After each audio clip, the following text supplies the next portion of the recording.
ya makin tua, makin layu, makin kering ya Pak Edi. Edi mah Edi enggak, tetap segar, karena Tuhan harus tetap segar. Dan dia ada aliran air, ya, air yang memancar dalam dirinya, yaitu Roh Kudus. Tanpa Roh Kudus kita nggak bisa bertumbuh. Betul. Petrus, tadinya apa Bapak Ibu? Tadinya siapa Petrus Bapak Ibu? Nelayan, penjala ikan. Tapi karena aliran Roh Kudus, ketika terjadi pencurahan Roh Kudus, wah, dianya bisa berkhotbah, memenangkan bukan 1-2 jiwa. Berapa Bapak Ibu? 3.000 jiwa itu. Luar biasa. Aliran air Roh Kudus merubah Bapak Ibu Korea Selatan menjadi negara yang mayoritasnya Kristen. Tuh. Di Korea Selatan Bapak Ibu, ya, di mana-mana banyak gereja sekarang. Saya belum ke sana. Saya baru belajar bahasanya. Ana Hosyo. Oh, Korea Selatan maju sekali, oh.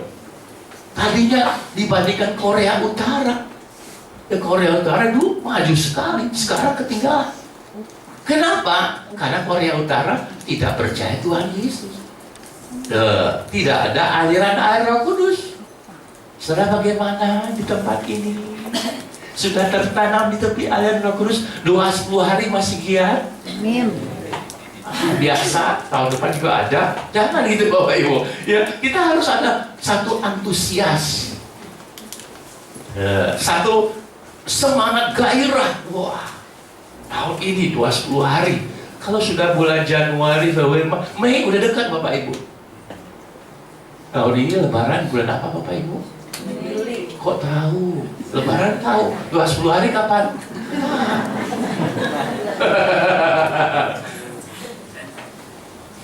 Betul tidak Bapak Ibu? Kita kan begitu. Kita harus mengutamakan tuh karya Roh Kudus, hal yang rohani, jasmani Tuhan tambahkan. Sudahkah saudara tertanam di tepi air Roh Kudus? Boleh tanya sebelah kanan kiri. Kamu sudah tertanam di air Roh Kudus belum? Kalau belum, ayo tuh. Sok. Apa di sok itu apa sih? Sok, di sok Bapak Ibu. Pak, kita bingung Pak, bahasa Ibraninya aneh ada sok. Ya betul Bapak Ibu. Saya waktu pencurahan Roh Kudus saya alami, waktu saya ibadah di Jakarta, seorang hamba Tuhan dari Belanda datang. Kemudian kita ada doa 10 hari, dia mimpin. Saya mengalami pencurahan kudus. Saya sampai bisa berbahasa Mandarin Bapak Ibu. Belakangan saya tahu bahasa Mandarin. Tadinya saya nggak, waktu itu saya belum bisa bahasa Mandarin. Sekarang juga belum bisa, Bapak. Baru bisa seetik. Ya, dulu kan juga bisa. Tapi bisa begitu indah Bapak Ibu. Kalau karya Roh Kudus luar biasa. Sejak itulah saya berubah, sangat senang melayani Tuhan. Walaupun dalam keadaan saya yang nggak punya apa-apa, Bapak, saya melayani Tuhan dengan apa yang ada pada saya. Gitu. Jadi saudara bertumbuh tuh ingat harus bertanam di tepi aliran air. Dan air ini memancar dalam diri saudara. Roh Kudus itu ada dalam diri saudara. Saudara ingat, kata Paulus, tidak tahukah kamu bahwa kamu adalah bait Allah, bait Roh Allah, bait Roh Kudus. Roh Kudus diam dalam kamu. Jadi kalau saudara ngerokok itu, ingat Roh Kudus bisa batu-batu, hu, kena asap. Ada yang masih berokok? Di sini nggak ada Pak Pendeta. Kan Pak Pendeta lihat nanti malu. Tapi Tuhan lihat loh kalau sudah di ujung kulon sana. Ya, hati-hati Bapak Ibu, di dalam saudara ada Roh Allah. Itu saudara bait apa? Bait Roh Kudus, bait Roh Allah. Jangan main-main dengan tubuh kita ini, Bapak Ibu, jaga. Ya, kadang-kadang anak Tuhan tuh ya kurang memperhatikan hal itu. Ya, tubuh ini adalah milik Allah.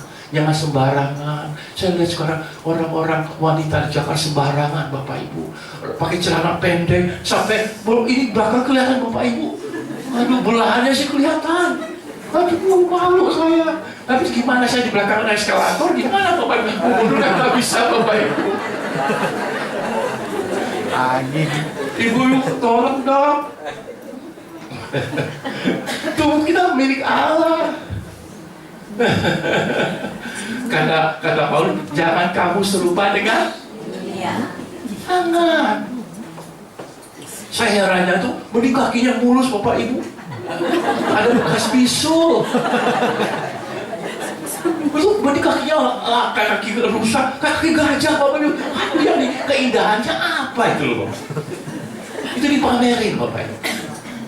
Padahal itu milik Allah.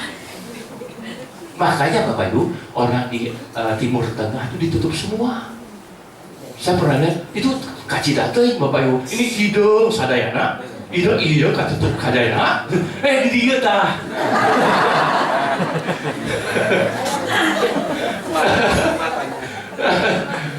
Pak Hidung ngerti nggak bahasa Ibrani saya? Itu juga kelewatan Bapak Ibu. Tapi mereka di sana begitu karena udara yang panas, Bapak Ibu. Kalau dia pakai salah yang putih lebih panas lagi, Bapak Ibu. Tapi sebetulnya warna hitam menyerang panas, dia keliru tuh, Bapak Ibu. Ya, harusnya pakai nubodas. Ya, nah kita kembali kepada firman Tuhan, tertanam di tepi aliran air. Amin. Nah, kita lanjut, tolong dibaca Pak Andi. Amsal 12 ayat 3. Kitab Amsal 12 ayat yang ketiga. Orang tidak akan tetap tegak karena kefasikan, tetapi akar orang benar tidak akan goncang. Amin. Orang tidak akan tetap tegak karena kefasikan. Saudara percaya? Maksudnya begini Bapak Ibu, orang tidak akan tetap bertahan kalau dia dalam kejahatannya, dalam kefasikannya, dia nggak percaya kepada Tuhan, dia berbuat kejahatan semaunya. Ya, koruptor itu nggak bisa tetap tegak. Kasih satu kali jatuh kena KPK. Ya betul. Dikatakan kejahatan itu tidak pernah bisa menang atas kebenaran. Selalu kebaikan itu menang. Makanya saya dulu suka film cowboy Bapak Ibu. Wah, kalau dia sudah pegang pistol tuh, wah itu seru Bapak Ibu. Tas tuh. Pak Ida senang cowboy, film cowboy. Senang juga. Itu menegakkan kebenaran. Ya, nah dikatakan orang tidak akan tetap tegak karena kefasikan, kejahatan. Ya. Tetapi akar orang benar tidak akan goncang. Kalau kita bertumbuh, tertanam di dalam kebenaran, dalam firman, kita tidak akan goyah. Amin. Kita akan goyah, kita akan goncang, sebab aku tertanam di dalam firman. Saudaraku, firman itu adalah kebenaran. Kata Tuhan, firmanku adalah kebenaran.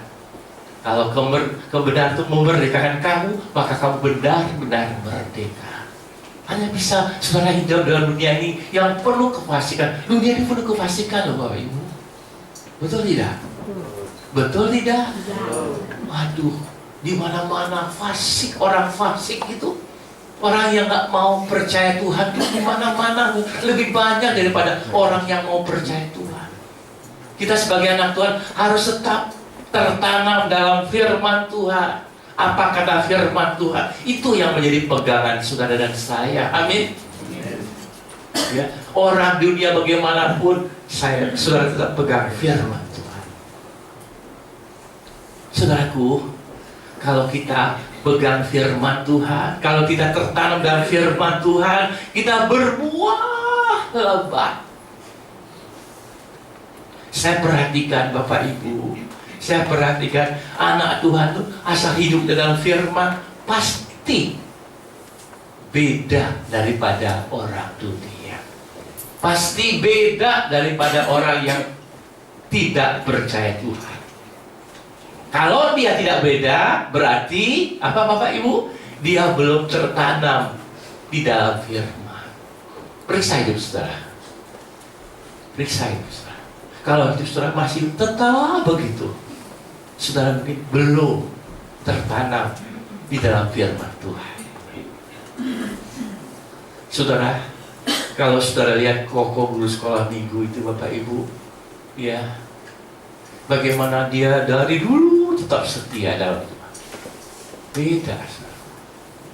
Dunia bisa berubah, perusahaan banyak yang bangkrut, perusahaan banyak yang tutup. Saudaraku di Jakarta sekarang, toko-toko yang tutup Bapak Ibu, disewakan, dikontrakan, dijual, gak jalan Bapak Ibu. Bisnis lesu, biayanya lebih besar daripada keuntungannya. Bagaimana mau bisa bertahan? Tapi saya percaya di sini anak Tuhan, hidupnya harus beda. Amin. Bagaimana caranya? Tertanam. Tertanam dalam firman, tertanam dalam aliran Roh Kudus. Pasti hidup saudara di tahun yang baru ini lebih meningkat. Saudara amin kan? Begitu Bapak Ibu. Jangan tahun 2000 ya sarua kene. Jangan. Podo wae sami mau enggak. Tiap tahun harus ada meningkat Bapak Ibu. Makanya nanti kami mau bicarakan sama pengerja, kalau di Jakarta namanya diaken. Kita juga diaken juga. Kita juga ada diaken. Bersama-sama kita ada satu tim untuk meningkatkan jemaat kita, meningkatkan gereja kita. Sebab Tuhan kita luar biasa, bukan? Amin. Gak berani saudara mengatakan bukan. Tuhan lu, hati-hati Bapak Ibu. Tuhan kita luar biasa, bukan? Kita juga harus luar biasa. Kita meningkat. Apa target saudara tahun depan? Saudaraku, tiap perusahaan itu punya target. Tahun ini target kita apa? Kevin tahun ini targetnya apa? Mantu. Boleh, nggak apa-apa. Saya doakan. Apa Kevin? Anak saya kausi lagi. Nggak apa-apa, boleh kita doakan. Peningkatan. Tahun ini target saya doakan cucu saya tambah satu lagi. Perempuan. Wah, tadi tahu aja tadi biar sepasang. Bisa tidak? Bisa. Bagi Tuhan tak ada yang mustahil. Tapi jangan target saya tahun ini tambah istri, jangan. Hati-hati Bapak Ibu. Ya, Pak Adi, setuju Pak Adi? Target tahun ini apa Pak Adi? Rambut tambah putih Pak. Sudah cukup putih Pak. Kita lanjut ya. Sekarang Kristen yang bertumbuh tadi berbahagia. Kristen yang bertumbuh tadi tertanam di tepi aliran air. Kristen yang bertumbuh itu dia berbuah pada musimnya. Pertanyaannya, sudahkah saudara berbuah? Coba lihat. Apa buahnya? Buah manggis, buah pepaya. Jangan nangis kalau sudah tertawa. Saudara bagaimana? Sudah berbuah belum? Halo, apa jawab saudara? Tuh. Anak Tuhan minimal paling sedikit buahnya ada buah pertobatan. Dulu jahat, sekarang tambah aduh kan, kapan dong Ton? Ini kasihan Desi Ton. Desi udah doa sama sepakat supaya Tony tambah baik Ton. Minimal paling sedikit anak Tuhan punya buah pertobatan. Dulu suka maki-maki, sekarang suka Mukul tuh, lanjutin lagi. Ini kan, ini Jumat kita istimewa baik dong. Tambah lama tambah jahat. Jangan begitulah. Tambah hari harus meningkat. Berbuahnya tambah banyak. Minimal buah pertobatan, sesudah itu ada buah roh. Buah rohnya apa? Dimulai dengan kasih, sukacita, damai sejahtera. Naon deui ayo. Poho teh. Ih, urang mah kitu. Bapak Ibu, kita harus meningkat. Dikatakan ya tadi seperti pohon yang tertanam di tepi air, daunnya tetap hijau dan berbuah pada itu. Kapan saudara berbuah? Tuhan Yesus mencari bukan pohon yang daunnya yang lebat. Tuhan Yesus mencari pohon yang buahnya lebat. Saudara pernah lihat pohon anggur? Nggak pernah ya. Saya pernah tinggal di Malang, Bapak Ibu. Di Malang ada yang nanam pohon anggur dan buahnya. Ya sebab hawanya dingin sekali, Bapak Ibu. Dingin, sejuk sekali. Nah, pohon anggur itu tertanamnya di daerah yang sejuk, di udaranya sejuk. Nah, kalau pohon anggur itu berbuah, daunnya hampir gak kelihatan, yang kelihatan buahnya. Saking lebatnya. Saudara bagaimana? Atau cuma buahnya cuma satu? Saya pernah beli pohon belimbing. Saya tunggu kapan buah, pas berbuah cuma satu, Bapak Ibu. Ya, iklan beruang. Di pohon ditebang sayang, cuma satu, Bapak Ibu. Tapi saya sudah senang walaupun baru satu, Bapak. Kemudian dia berbuah banyak, Bapak Ibu. Mungkin sekarang baru cuma satu, tapi Tuhan menanti. Tuhan Yesus masih menanti. Kapan saudara berbuah lebih banyak? Saudara tahu mau tahu bagaimana berbuah banyak, Bapak Ibu? Ya, mari kita baca ayat berikut ini. Tolong dibaca Pak Endi. Kitab Mazmur 92 ayat 13 sampai dengan yang ke-16. Haleluya. Orang benar akan bertunas seperti pohon korma, akan tumbuh subur seperti pohon aras di Libanon. Mereka yang ditanam di bait Tuhan, Mereka yang ditanam di bait Tuhan akan bertunas di pelataran Allah. akan bertunas di tepi pelataran Allah. Pada masa tua pun, Pada mereka masa masih tua berbuah. pun, gimana Pak? Mereka masih berbuah, Mereka masih berbuah, menjadi gemuk dan segar, menjadi gemuk dan segar, untuk memberitakan bahwa Tuhan itu benar, bahwa Ia gunung batuku dan tidak akan kekurangan padanya. Tidak ada kecurangan. kecurangan. Saudara, amin kan? Amin. Anak Tuhan dikatakan oleh firman Tuhan, sampai masa tua pun ada buahnya. Saudaraku, Om Mami Harja kemarin tanggal 30 Desember belum lama ini ulang tahun ke-88. Ini Om Mami Harja, rambut sudah putih, tapi masih dia melayani Tuhan, Bapak Ibu. Masih berbuah. Ya, cucunya kemarin cucu mantunya udah ada, Bapak Ibu. Ini anaknya kok cucu kan udah banyak punya mantu, lainnya cucu mantunya udah ada, dan kemarin datang. Ya, dari awal kita melayani Tuhan, Om Mami Harja sudah di majelis. Sampai saat ini dia jadi diaken. Ya, nggak berubah, tetap berubah. Saudara, orang yang sudah tua pada pagi hari ini, ya jangan merasa saya ini nggak guna lagi dan tua. Bukan. Di dalam Tuhan kita tetap berbuah. Minimal saudara masih mendoakan anak cucu saudara. Amin. Bagi anak Tuhan, jangan masukkan orang tua kita ke panti jompo, kasihan Bapak Ibu. Di panti jompo mereka menung sendiri, kecil digede kok dibuang ke sini. Makanya ada orang yang beragama Buddha bilang orang Kristen itu nggak udah tua, anak orang tua jadi nggak dihormati, dimasukkan panti jompo. Ya, tapi memang itu ada pro dan kontra, Bapak Ibu, masuk panti jompo. Kalau pro-nya kan di panti jompo banyak teman-temannya selevel. Wah, sama-sama tua, Bapak Ibu. Ya, tapi ada yang mengatakan itu kan kasih orang tua, sudah tua, udah gede, dibuang begitu aja. Jadi ada pro. Namun demikian Bapak Ibu Saudaraku, ketahuilah, sekalipun kita sudah tua, kita masih ada manfaatnya, masih ada buahnya. Amin. Amin. Saudaraku, bagi yang masih muda, ingat, jangan ketawain orang tua kita.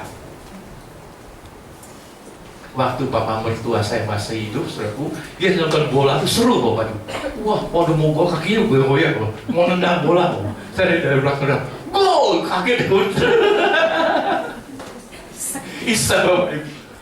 Kemudian saya menyesal, sekarang udah gak ada. Gak yang saya ledekin lagi Bapak Ibu. Ya, kemudian saya ingat, nantinya juga tua kayak dia juga begitu Bapak Ibu. Satu kali saya mungkin diledekin sama cucu saya lagi nih, main nonton bola Bapak Ibu. Jadi apa yang kita tabur, hati-hati. Apa yang kita tabur, apa Bapak Ibu? Satu kali kita taburlah yang baik. Tertanam, pasti kita berbuah.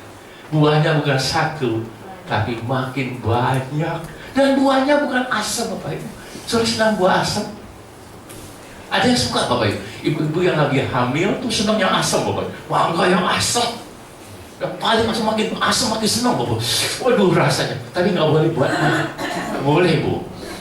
Ini mahnya kambuh. Ya. Tapi Tuhan mengendaki buah yang seperti buah korma. Ada saudara menemukan buah korma asam? Nggak ada. Kalau ada jual sama saya. Nggak saya beli. Gak ada buah korma asam Bapak Ibu, pasti manis. Jadi sampai tua pun anak Tuhan tuh buahnya harus Manis. bertumbuh. Sudah bahagia. Gimana bertumbuh? Tertanam di tepi air dalam firman Tuhan, dan buahnya itu sampai kekal selamanya. Amin. Tuhan berkati kita.